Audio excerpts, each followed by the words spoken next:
Bonjour et bienvenue sur netprof.fr, Français pour étrangers, la prononciation, première leçon. Vous allez pratiquer la prononciation de la lettre E.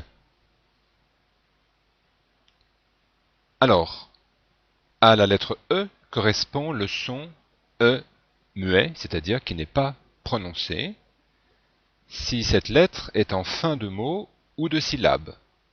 Par exemple, tasse. Donc à la fin, on entend le son S, mais rien derrière.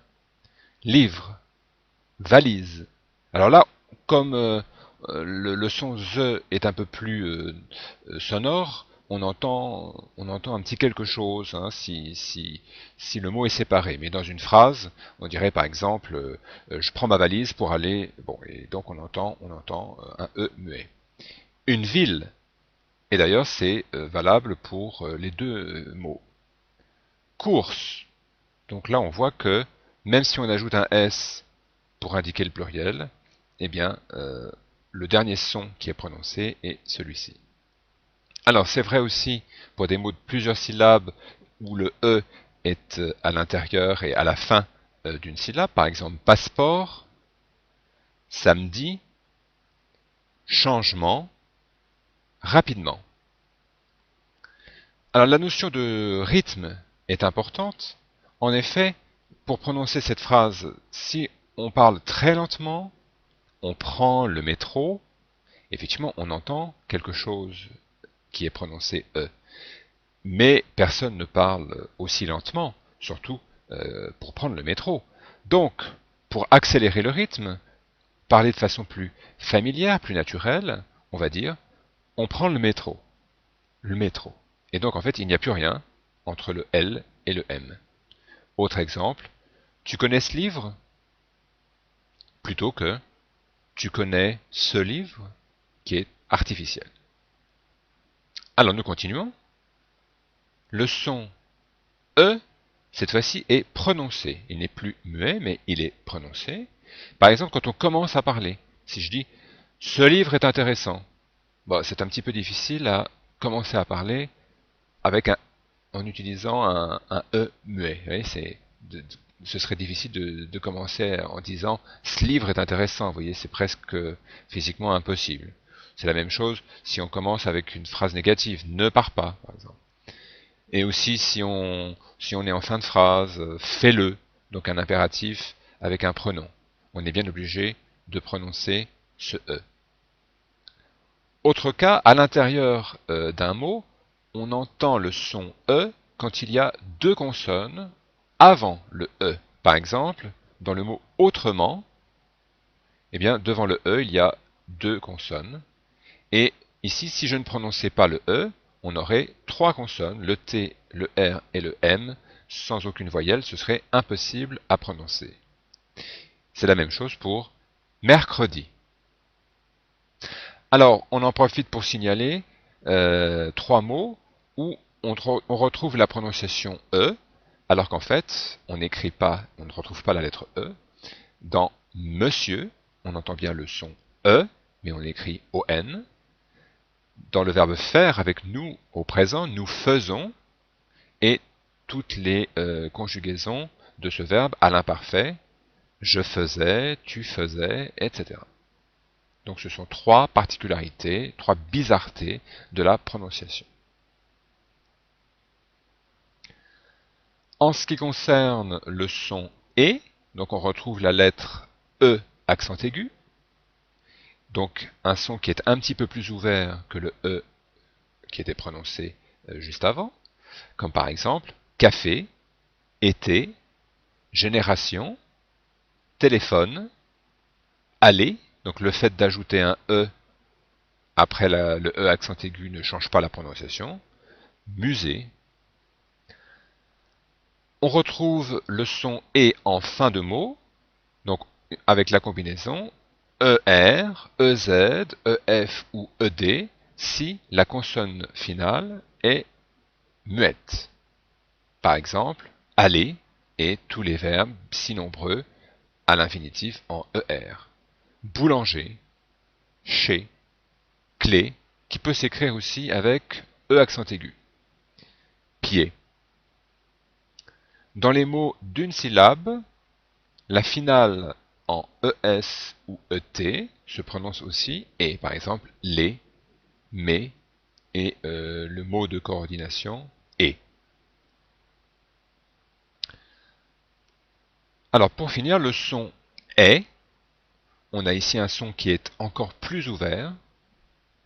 La lettre E accent grave ou E accent circonflexe, le chapeau sur le E, comme par exemple le père de famille, crème, être, forêt, fenêtre.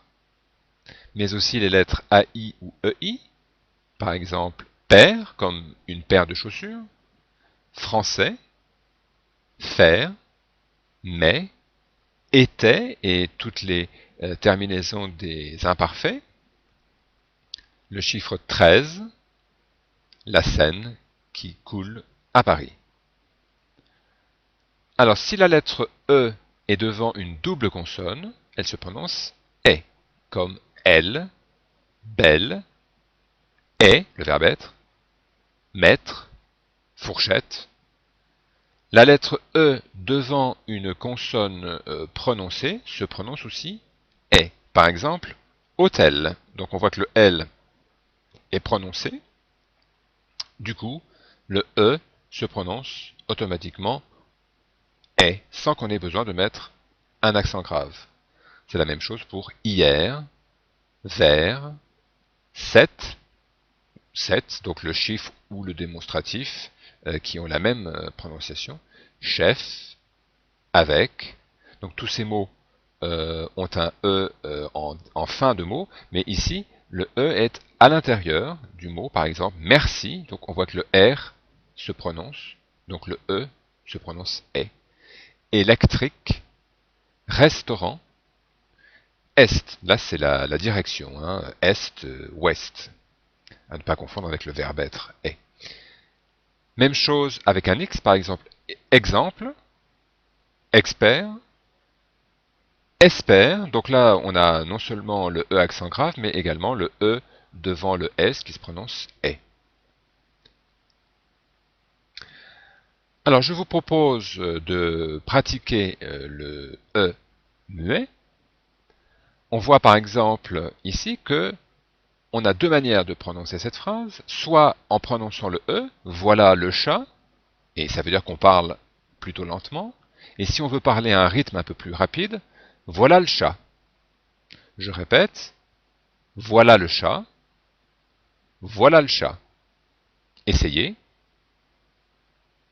Voilà le chat, pardon, voilà le chat, voilà le chat. Alors vous pouvez pratiquer sur les autres phrases et vérifier ensuite. Tu viens me voir? Tu viens me voir?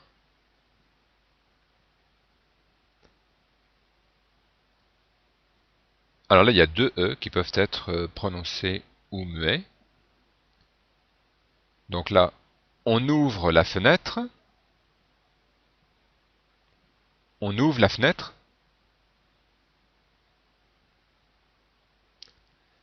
La semaine prochaine. La semaine prochaine. Je t'embrasse. Je t'embrasse. Maintenant, on travaille. Maintenant, on travaille. Et quelques phrases aussi qui sont assez courantes. Qu'est-ce qu'on mange? Il voyage tout le temps. On se voit demain. Alors nous continuons avec la pratique aussi du E muet ou prononcé. Ici par exemple, nous avons deux mots, l'un à côté de l'autre, qui se terminent par E. Donc il est possible de prononcer les deux E, je ne crois pas, mais il est impossible de ne pas prononcer, hein, c'est-à-dire que vous ne pouvez pas avoir deux E muets, parce que ce serait impossible à prononcer. Là encore, on aurait 1, 2, 3, 3 consonnes sans voyelle, ce n'est pas possible.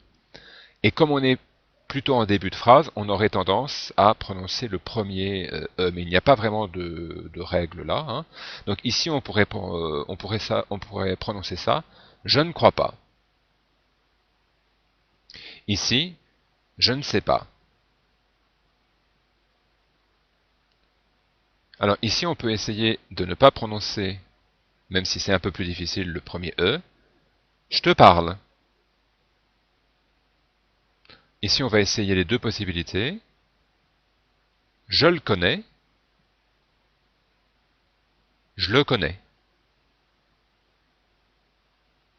Même chose. Je me lève. Je me lève. Bonjour, monsieur. Donc là, c'est plutôt lent, donc plutôt poli. Et si on va plus vite, bonjour, monsieur. C'est beaucoup plus familier. Je répète, bonjour, monsieur. Ou bien, bonjour, monsieur. Qu'est-ce que nous faisons maintenant? Alors, nous continuons maintenant avec la pratique du son et. Thé ou café? Désolé, c'est fermé. Revenez après déjeuner.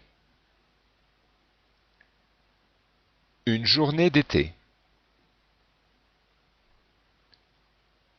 Mettez les clés sur la table à côté du petit panier.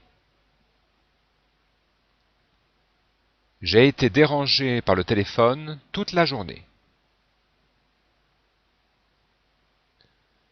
Maintenant, pratique du son est. Son père est un chef d'orchestre japonais. Il fait très mauvais cet hiver.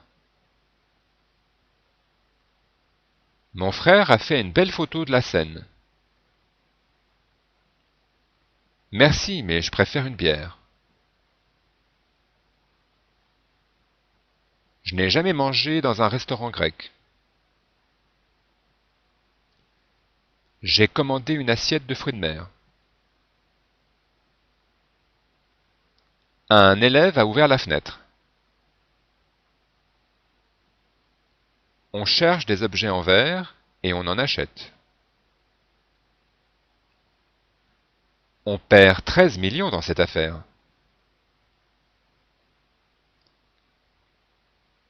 Voici un peu plus de pratique. Donc il s'agit, je le répète, de lire les phrases de façon naturelle et relativement rapide. Alors, on commence. Elle est allée chercher ses collègues à l'aéroport. Merci, vous avez été parfait. Tu savais qu'il y avait un nouvel hôtel à côté de chez ma belle-mère? Je ne pensais pas qu'il faisait si froid. En hiver. Hier, j'ai touché mon premier salaire. Pas le dernier, j'espère. Mon frère connaît un expert en grammaire française. On pourrait l'appeler. Vous ne faites jamais d'exercice l'après-midi. Alors on continue avec encore de la pratique. Bonne journée, monsieur.